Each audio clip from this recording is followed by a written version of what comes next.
अस्सलाम वालेकुम गाइस, कैसे हैं आप। उम्मीद करते हैं आप सब खैरियत से होंगे, खुश होंगे और हमारी दुआ है कि आप हमेशा खुश रहें, हंसते और मुस्कुराते रहें। आज हम जिस वीडियो पर रिएक्ट करने जा रहे हैं वही पेरिस ओलंपिक्स 2024 और गोल्ड मेडल जो जीता है वनीश जी ने। तो करते वीडियो स्टार्ट और देखते हैं।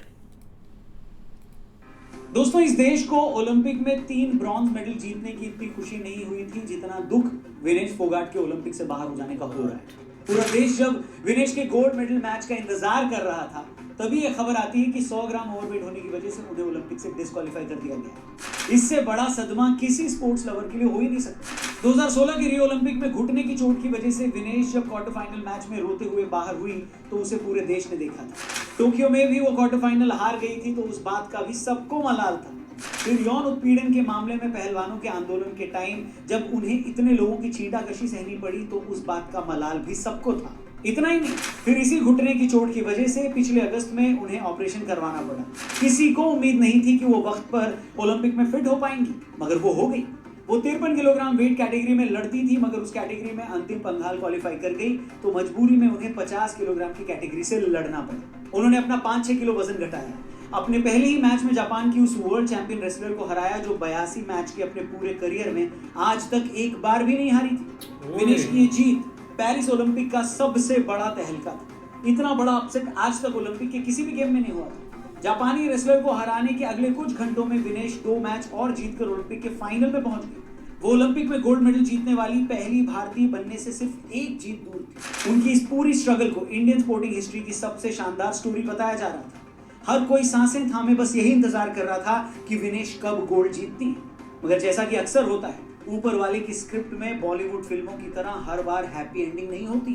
फाइनल से पहले वाली रात में विनेश का वजन 52 किलो 700 ग्राम पहुंच चुका था। अगली सुबह तक उन्हें इस वेट को 50 किलो करना था। विनेश ने सारी रात एक्सरसाइज की, साइकिल चलाई, स्किपिंग की, स्टीम बात लिए, बाल कटवाए, यहाँ तक कि उनका थोड़ा खून भी निकाला गया, मगर फिर भी वजन 50 किलो तक नहीं पहुंच पाया। आखिरकार 140 करोड़ भारतीयों का सपना 100 ग्राम वजन के नीचे दबकर मर गया। ये एक ऐसा शॉक था जिसकी सिरहन हर स्पोर्ट्स लवर अभी तक महसूस कर रहा है।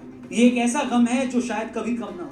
मगर ये देखकर भी बड़ा दुख हो रहा है कि बजाय इस इवेंट को खेल के लिहाज से समझने के, कुछ लोगों के लिए विनेश का ओलंपिक से डिस्क्वालीफाई होना अपनी पॉलिटिकल भड़ास निकालने का एक और मौका बन गया है। किसी को इसमें मोदी की साजिश नजर आ रही है, किसी को इसमें भारतीय ओलंपिक संघ का हाथ नजर आ रहा है। लोग नीता अंबानी को गालियां दे रहे हैं और ऐसी हर कॉन्स्पिरेसी थ्योरी गढ़ी जा रही है जिससे यह साबित किया जा सके कि भारत सरकार ने ही विनेश को ये गोल्ड मेडल जीतने नहीं दिया। इन लोगों का कहना है कि विनेश पहलवानों वाले मामले पर जंतर मंतर पर बैठी थी, जिससे बीजेपी खुश नहीं थी। विनेश अगर गोल्ड जीत जाती तो बीजेपी को बहुत गालियां पड़ती, इसलिए बीजेपी ने ही साजिश करके विनेश को हरवाया। दोस्तों, मैं समझता हूं कि आज हर आदमी के लिए उसकी पॉलिटिक्स बहुत मैटर करती है, मगर अपनी राजनीतिक पसंद और नापसंद में हमें इतना अंधा भी नहीं हो जाना चाहिए कि हमें पता ही ना चले कि हम बोल क्या रहे।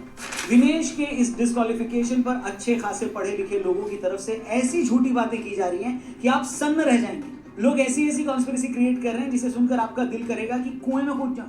मगर उससे पहले कि हम उन इल्जामों पर आएं और उनका फैक्ट चेक करें, मैं आपको आपके फायदे की एक बात बताना चाहता हूं। एक ऐसा ट्रेडिंग प्लेटफॉर्म पॉकेट ब्रोकर, जहां पर आप स्टॉक्स, करेंसीज जैसे 130 प्लस एसेट्स में सिर्फ चार्ट के अप या डाउन बताकर अर्न कर सकते हैं। अपनी ट्रेडिंग जर्नी स्टार्ट करने के लिए आप बस कुछ ही सेकंड्स में पॉकेट ब्रोकर पे अपना अकाउंट ओपन कर सकते हैं। मेरा प्रोमो कोड जरूर लगाना, रौनक 100, आपको 100% बोनस आपके पहले डिपॉजिट पर मिलेगा। और अगर आपको ट्रेडिंग नहीं भी आती तो भी कोई बड़ी बात नहीं है, आप इनके एक्सपर्ट्स ट्रेडर्स के ट्रेड सिग्नल्स कॉपी करके बिना किसी रिस्क के कमा सकते हैं। मैं आपको एक ट्रेड लेकर दिखाता हूं। मैंने यहाँ पर प्रेडिक्ट किया कि ये ऊपर जाएगा एंड ये देखो हमने कमा लिया। मैं इस अर्निंग को अपने बैंक अकाउंट में डायरेक्ट या फिर यूपीआई से ले भी सकता हूं। तो आप भी इंतजार मत करिए, जो लिंक मैंने डिस्क्रिप्शन में दिया है या पिन कमेंट में दिया है वहां पे क्लिक करके आप रजिस्टर करिए और मेरा प्रोमो कोड जरूर यूज करना। आपको 100% एक्स्ट्रा बोनस आपके पहले डिपॉजिट पे मिलेगा। वीडियो में आगे बढ़ते हैं। विनेश के ओलंपिक से डिस्क्वालीफाई होते ही बहुत सारे चंपू ये इल्जाम लगाने लगे कि विनेश के साथ मौजूद कोच और सपोर्टिंग स्टाफ ने ध्यान नहीं दिया, तभी विनेश का वजन इतना बढ़ गया। ये लोग यहां तक कह रहे हैं कि मोदी सरकार नहीं चाहती थी कि विनेश जीते, इसलिए विनेश के ही स्टाफ ने उनके खिलाफ ये साजिश कर दी। अब इन चंपुओं को ये तक नहीं पता था कि भाई विनेश टीम इंडिया के कोच या फिजियो के साथ नहीं खेलती थी, बल्कि उन्होंने फेडरेशन से ये रिक्वेस्ट कर रखी थी कि उन्हें अपना पर्सनल कोच और फिजियो और बाकी स्टाफ रखने दिया जाए। भारत सरकार ने उनकी ये मांग मान रखी थी और उनके सारे स्टाफ का खर्चा भी सरकार ने उठाया। अब जो लोग ये कह रहे हैं कि भारतीय रेसलिंग फेडरेशन इस मामले पर कोई एक्शन क्यों नहीं लेता, वो तो खुद मिला हुआ है और भी न जाने क्या कुछ, मगर इस मामले में भारत सरकार और भारतीय ओलंपिक संघ का तो कोई रोल ही नहीं था। विनेश के केस में जो उनका सपोर्ट स्टाफ है, यानी कि उनके जो फिजियो हैं, जो उनके कोच हैं, वो उनके खुद के हैं, तो वो नेशनल कोच और नेशनल फिजियो के साथ नहीं रहती। उन्होंने स्पेशल इजाज़त ली थी कि मेरे को अपने प्राइवेट कोच जो हंगरी से है वही चाहिए, अपने प्राइवेट फिजियो चाहिए, वो अपनी डाइट फॉलो करती है, तो वो उनकी करीबी टीम है जो उनके साथ जुड़ी जाती है। दूसरी मूर्खतापूर्ण बात जो लगातार फैलाई जा रही है कि अगर विनेश का वजन बढ़ रहा था तो उन्हें मैच से पहले खुद को इंजर्ड डिक्लेयर कर देना था, इस तरह से उन्हें सिल्वर मिल जाता। वो लोग ये भी कह रहे हैं कि विनेश को जानबूझकर इस सलाह नहीं दी गई।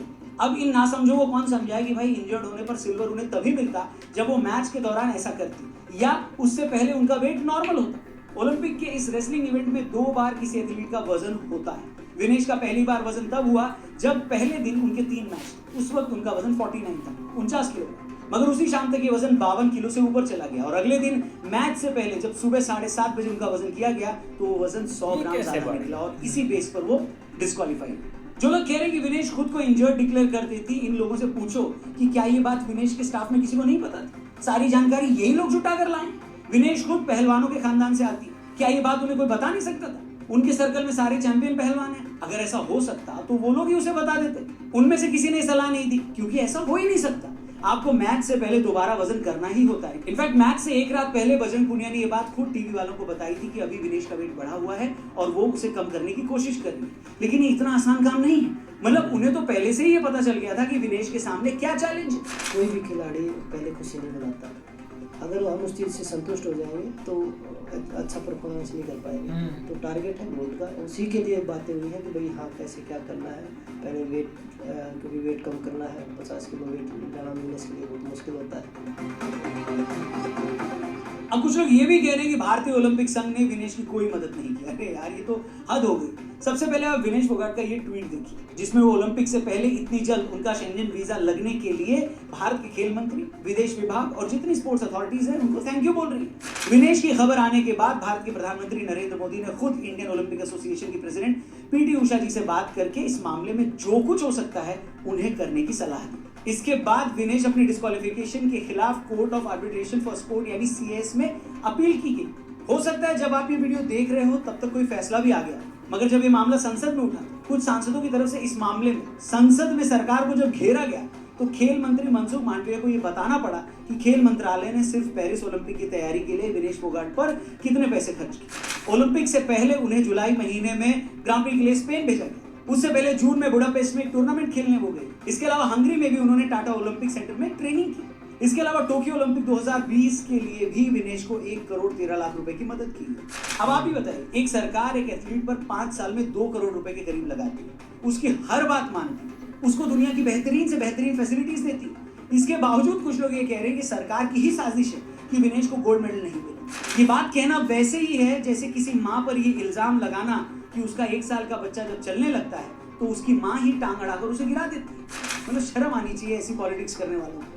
मैं फिर से दोहरा रहा हूँ, अगर सरकार ने विनेश पर करोड़ों रुपए लगाए तो ऐसा करके सरकार ने भी कोई एहसान नहीं किया। पूरी दुनिया में सरकारें ऐसा करती हैं, मगर कम से कम ये बात भी तो मत बोलो कि सरकार साजिश करके अपने ही खिलाड़ी को हरवा रही है। शक्ल आप लोगों की चाहे जैसी भी हो, दिखाना तो एंड में ऊपर वाले को ही है। इसमें थोड़ी तो शर्म करनी चाहिए आप लोगों को, जो लोग ये बात फैला रहे हैं। बताइए। इतना ही नहीं, ये लोग अपनी बात को सच साबित करने के लिए झूठी कहानियां तक गढ़ रहे हैं। एक आदमी ने ट्विटर पर यह लिखा कि 2019 में यूरोपियन चैंपियनशिप के दौरान 72 किलोग्राम वेट कैटेगरी में लड़ रहा था, तब उसका वजन 72 किलो 400 ग्राम निकला, उसे भी डिस्क्वालीफाई कर दिया गया। मगर यूक्रेन के ऑफिशियल्स ने जब इसका विरोध किया तो उसका डिस्क्वालिफिकेशन हटा लिया गया। उसका सवाल यह था कि भारत के ऑफिशियल ऐसा क्यों नहीं कर रहे। उसने कहीं ना कहीं इसके पीछे भारत सरकार की साजिश बताई थी। फैक्ट चेक करने में पता चला कि यूक्रेन का यह रेसलर तो उस इवेंट में 72 किलोग्राम कैटेगरी में लड़ा ही नहीं। और शाम होने तक ये भी पता लगा कि इस मामले में जो भी कुछ किया जा सकता है वो भी भारतीय ओलंपिक संघ ने कर लिया है। एक और ट्विटर अकाउंट ये साबित करने पे तुला था कि 5000 मीटर की रेस में अपने साथी रनर को धक्का करने के लिए एक एथलीट से उसका सिल्वर मेडल छीन लिया गया, मगर बाद में अपील करने पर उसे मिल गया। ये अकाउंट भी ये प्रूफ करने पर तुला हुआ है कि भारत सरकार ऐसी कोई अपील क्यों नहीं करवाती। मतलब सरकार को घेरने के लिए कैसा भी उल्टा सीधा कंपैरिजन कर दो, है बहुत बढ़िया। मतलब चचा, किसी एथलीट ने किसी को धक्का दिया या नहीं, इस पर वीडियो रेफरल लिया जा सकता है। जूरी दोबारा देख सकती है कि कहीं किसी से कोई गलती तो नहीं हुई। जिस रनर को उसका सिल्वर मेडल दोबारा दिया गया उसके केस में यही हुआ। मगर वजन तोलने वाली मशीन पर अगर किसी का वजन 100 ग्राम ज्यादा है तो इसे कोई गलत साबित कैसे करेगा? मगर फिर भी इस मामले में भी अपील कर दी गई है। मतलब जो लोग ऐसी बातें कर रहे हैं उन्हें भी ये पता है कि रूल क्या है, क्या हुआ है और क्या नहीं हुआ। मगर दिक्कत ये है कि कुछ लोगों के लिए आज हर बात, हर घटना अपनी पॉलिटिक्स को सही साबित करने का एक टूल बन गई है। विनेश भी जब एक दिन में 3 मैच करके फाइनल में पहुंची तो इन्हें इस बात की खुशी नहीं थी कि भारत का एथलीट अब गोल्ड ले आएगा। ये तब भी सिर्फ इस बात से खुश थे कि विनेश तो दिल्ली में धरने पे बैठी थी। उन्होंने सरकार के खिलाफ मोर्चा खोला था। अगर वो जीत गई तो एक पार्टी को हम नीचा दिखा पाएंगे। और जब विनेश बेहद बदकिस्मती से टूर्नामेंट से बाहर हो गई तब भी इन्हें विनेश के लिए दुख कम हुआ है। इन्हें इस बात पर गुस्सा ज्यादा आया कि इनके हाथ से एक आदमी को नीचा दिखाने का मौका चला गया। आप सोच सकते हैं कि जो लोग इस हद तक राजनीतिक नफरत या जहर से भरे हुए हैं उन्हें वैसे भी स्पोर्ट्स से कोई लेना देना नहीं होगा। खेल तो पॉजिटिव लोगों का काम होता है। खेल तो देखते ही जिंदा दिल लोग हैं। नफरत से भरे लोगों को इसमें कुछ नहीं दिखाई देता बॉस। यही वजह है कि विनेश जब ओलंपिक से बाहर हुई तो एक खास तबके के लोग इसलिए खुश थे कि चलो भारत की हिंदू एथलीट मेडल नहीं जीत पाए। आप खुद अपनी स्क्रीन पर चल रहे ये ट्वीट्स देख लीजिए। आपको लगता है ऐसे लोग कभी खेल को तरीके से देखते होंगे या समझते होंगे? आज पाकिस्तान की जो हालत हुई है, जो बांग्लादेश का हाल है, वो इस नफरत की वजह से ही तो है। अपने से अलग हर इंसान को बर्बाद करने के मिशन में लगे हुए ये लोग और अब खुद पूरी तरह बर्बाद हो चुके हैं। मगर अकल अभी भी नहीं आ रही, दिमाग अभी भी खराब है। विनेश के साथ जो भी हुआ मुझे नहीं लगता किसी भी खिलाड़ी के करियर का इससे अफसोसजनक अंत कुछ हो सकता था। मगर यही लाइफ है। ये हर वक्त आपके साथ जस्टिस करे ये जरूरी नहीं है। आप चाहकर भी इसका कुछ नहीं बिगाड़ सकते। मगर मैं इतना जरूर जानता हूं कि कभी कभी एक हार, एक नाकामी आपकी सफलता से ज्यादा बड़ी हो जाती है। सर डॉन ब्रैडमैन जब अपनी आखिरी पारी खेलने मैदान पर उतरे तो उन्हें अपने टेस्ट करियर की एवरेज 100 करने के लिए सिर्फ 4 रन बनाने की जरूरत थी। मगर क्रिकेट इतिहास का सबसे बड़ा बल्लेबाज अपनी लास्ट इनिंग में 0 पर आउट हो गए। उनके करियर की एवरेज 100 न होकर 99.94 रह गई। और क्या आप जानते हैं, आज भी जब सर डॉन ब्रैडमैन की चर्चा होती है तो सबसे पहले लोग यही बात करते हैं कि कैसे उनकी एवरेज 100 की बजाय 99.94 रह गई है। इस तरह उनका एक आखिरी 0 उनके 2900 पर भारी पड़ गया। विनेश गोल्ड जीत जाती तो महान बन जाती, लेकिन जिस तरह विनेश की कहानी का दुखद अंत हुआ है इसने उन्हें और महान बना दिया है। 2 ओलंपिक का फेलियर, इतनी इंजरी, पहलवानों का प्रदर्शन, फिर ओलंपिक के पहले मैच में उस खिलाड़ी को हरा देना जिसे आज तक किसी ने ना हराया, और फिर खुद फाइनल खेलने से पहले ही बाहर हो जाना। ये कहानी दुखद जरूर है दोस्तों, मगर इस कहानी ने विनेश को अमर कर दिया और वो हमेशा हमारे लिए एक चैंपियन रेसलर रहेंगे। बाकी आप इस पूरे मामले में क्या सोचते हैं कमेंट करके जरूर बताना दोस्तों। क्या लगता है आपको, क्या सच में विनेश के खिलाफ सरकार ने कोई साजिश की है या कुछ लोग सिर्फ अपनी खींच निकाल रहे हैं? वो इतने ज्यादा सड़ चुके हैं कि उनकी सड़ी हुई बुद्धि ये सारी बातें बोल रही है। ऐसे लोगों का नाम भी अगर आप कमेंट सेक्शन में लिखना चाहें तो जरूर लिखें, लेकिन ये सच सब तक पहुंचना चाहिए, इसलिए इस वीडियो को भी अपने हर एक दोस्त तक पहुंचाइएगा, शेयर जरूर करिएगा हर एक व्हाट्सएप ग्रुप में, जिस ग्रुप का भी आप हिस्सा है, क्योंकि सच जानने का अधिकार सबका है। बाकी चैनल को भी जरूर सब्सक्राइब करिएगा और जाते जाते डिस्क्रिप्शन में लिंक दिया है, पॉकेट ब्रोकर पे रजिस्ट्रेशन करना मत भूलिए। मेरा प्रोमो कोड जरूर यूज करिएगा, रौनक। बिल्कुल यार, एक काफ़ी ज़्यादा इंटरेस्टिंग एक टॉपिक है, क्योंकि सबसे ज़्यादा जो एक इस वक्त डिस्कस की जा रही है ना वो एक इसी टॉपिक पर की जा रही है। और कहीं हम तो यही समझ रहे थे कि उन्होंने एक जो गोल्ड मेडल है ना वो जीत लिया है, जैसे एक न्यूज़ आ रही थी या जैसे एक ट्रेंड चल रहे थे या हर तरफ उनकी जो रील्स है ना हमें वो देखने को मिल रही थी। लेकिन इसमें कोई शक नहीं है कि कोई भी एक गवर्नमेंट या कोई भी एक ऐसी एक पार्टी नहीं है या गवर्नमेंट नहीं है और ख़ुद एक प्राइम मिनिस्टर या वो ये नहीं चाहती गवर्नमेंट के कोई उनका भेजा हुआ एक बंदा जो है ना या एक जो खिलाड़ी है वो हारे, जो वो भी एक ऐसी जगह पर पहुंचा हुआ कि गोल्ड मेडल जीतने का एक चांस है कि गोल्ड मेडल एक प्लस ही हो गया ना। इतने ज़्यादा गोल्ड मेडल की एक अहमियत होती है, पता नहीं क्या से क्या लोग कर देते हैं। लेकिन एक ये वाली बात बोलना कि ये गवर्नमेंट ने खुद उनके पीछे साजिश किया तो ये बिल्कुल एक गलत है। नहीं, वाकई सही बात है। एक स्पोर्टमैन जो होता है ना उसको मतलब कि काफ़ी ना एक पॉजिटिव एक माइंड के साथ रहना होता है। लेकिन ये लोग तब एक ट्रेंड चलाते हैं या तब एक मतलब के बात करते हैं जो कि ना करने वाली होगी, क्योंकि अब जो लास्ट पर एक ट्वीट सर दिखा रहे थे ना वो मैंने भी देखा था। तो ये लोग एक ना नफरत से भरे होते हैं, इनका एक कोई एक वजूद नहीं होता, कोई इनका एक लेना देना नहीं होता किसी कौम के साथ। चाहे आप किसी को भी उठाकर देख लें, तो ये बात से लोग आते ही एक नफरत फैलाने। अब ये होता है कितने केस बन जाते हैं, बंदा एक मतलब कि एक स्पोर्टमैन ऐसे हो जाता है। मैंने कहीं आप क्रिकेट को लेकर देख लें यार, एक मतलब कि एक कल परसों एक जो श्रीलंका के साथ इंडिया का मैच हुआ था, तो वो श्रीलंका का अच्छा खिलाड़ी खेल रहा था, क्या हुआ मतलब कि वो उसकी एंड पर सेंचुरी नहीं हुई, वो बेचारा आउट हो गया, इतना अच्छा खेला, तो उसको भी एक दुख लगा है कि क्यों, एक जो पब्लिक बैठी थी उसको भी दुख लगा, हाँ तक कि जो एक स्पोर्ट के साथ प्यार करता था उसको भी दुख लगा, चाहे वो इंडिया का था चाहे वो श्रीलंका था, क्योंकि वो एक करीब था, उसने सेंचुरी मार लेनी थी, एक अच्छा खेल रहा था। तो ऐसे ही होता है, एक जो एक पॉजिटिव माइंड से एक देखनी होती है ना स्पोर्ट, ये बहुत एक हौसले वाले बंदे का एक काम होता है। अब ये एक नेचुरली बात है, ये एक स्पोर्ट का एक रूल होता है कि आप मतलब कि इतना एक वेट होता है, इतना करना होता है, तो उस कैटेगरी में आप नहीं होते, क्योंकि ये एक अपर लेवल की भाई गेम है, आप ओलंपिक खेल रहे हैं, आपको पूरा एक वर्ल्ड खेल रहा है। अब किसी की एक रिक्वेस्ट पर ये चीज़ें होती तो हर कोई ना चला आता, इधर कोई अमेरिका से बोलता कि एक जो बाइडन बोल देता कि यार जो हमारा है ना बंदा इसको जीतना है, आप लिहाजा ये करें कि जो दूसरी कंट्री के उनको बोले कि आप थोड़ा सा पीछे होकर दौड़े, तो ऐसे हर कोई सिफारिश कर लेता है। इधर तो भाई ऐसा सीन नहीं होता है, एक गवर्नमेंट जो होता है एक मतलब कि लीगल या थोड़ा सा एक तरला मिन्नत होता है वो तो करते हैं, लेकिन आगे इतनी बात नहीं मानी जाती। ये बहुत एक आउट एक होते हैं एक इनके रूल। नहीं ऐसे ही है, लेकिन ये कि भाई सियासत एक हमेशा से देखा जाए तो बहुत एक अजीब तरह की गेम है। आप देख लो ना कि कोई भी मामला होता है उसमें एकदम एक सियासत को घुसा देते हैं। हालांकि उस वक्त एक जब इन्होंने एक एहतजाज वगैरह या किया था ना, उस वक्त जो वहाँ पे जो भी एक सीन हुआ था, लेकिन उसके बाद यही समझ रहे थे कि ये जो भी कुछ कर रही हैं ये अपने बिहाफ के ऊपर कर रही हैं, अपने खर्चे, लेकिन इस तरह का कोई सीन नहीं है। जब वो भाई एक बार गई हैं, जब उनको एक कोचेज़ वगैरह दी हैं, तो उनका एक क्लियर ट्वीट था जिसमें उन्होंने एक हुकूमत भारत की एक तारीफ़ भी की थी और जो भी उनको सपोर्ट मिली थी। लेकिन ये कि यार ये चीज़ें नहीं आनी चाहिए। एक वतन परस्ती, एक वतन के तौर पे वो देख लो कि इतना बड़ा इवेंट वो खेल रहे हैं, तो एक छोटी छोटी चीज़ों को पीछे रखना चाहिए। बाकी एज एक गेम जो है ना वो बड़े बड़े सेटअप हो जाते हैं, बहुत कुछ हो जाता है। आपको याद होगा कि जब एक स्टार्ट में मैच हुआ था जिसमें बॉक्सिंग का, तो वो एक जो लड़की है ना उसको एक 45 के 40 सेकंड में ही वो एक कह रहे थे कि ये लड़का है, उसने मतलब उसको हरा दिया था।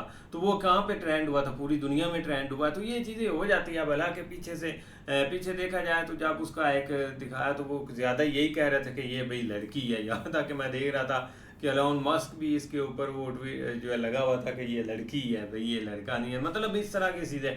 लेकिन उससे हट के भाई देखा जाए तो एक बहुत गर्व की बात है। ये नहीं जो है ना वो कहना चाहिए कि इसको जो है ना उस वक्त ये अपने आप को गिरा लेती, ये करती, तो उस वक्त हो सकता है इसको ब्राउन्स या दूसरा एक मिल जाता था मेडल। लेकिन उन्होंने भाई एक अच्छा खेला है, एक फाइनल तक जाना कोई आसान काम नहीं होता। लेकिन आगे जाके भाई एक नई सीन हुआ, उसने एक रात के अंदर कोशिश की, ये देख लो एक ब्लड तक निकलवाया या पता नहीं कितनी उसने सारी रात एक्सरसाइज की होगी एक वज़न कम करने के लिए। लेकिन नहीं, ये एक दुख वाली तो बात ज़रूर है। लेकिन भाई पॉलिटिकल सीन जो है ना वो भाई एक गेम से दूर ही रहे तो बेहतर होता है। नहीं, ये एक खुल्लम खुल्ला भाई एक पॉलिटिक्स एक खेली भी जा रही है और की भी जा रही है।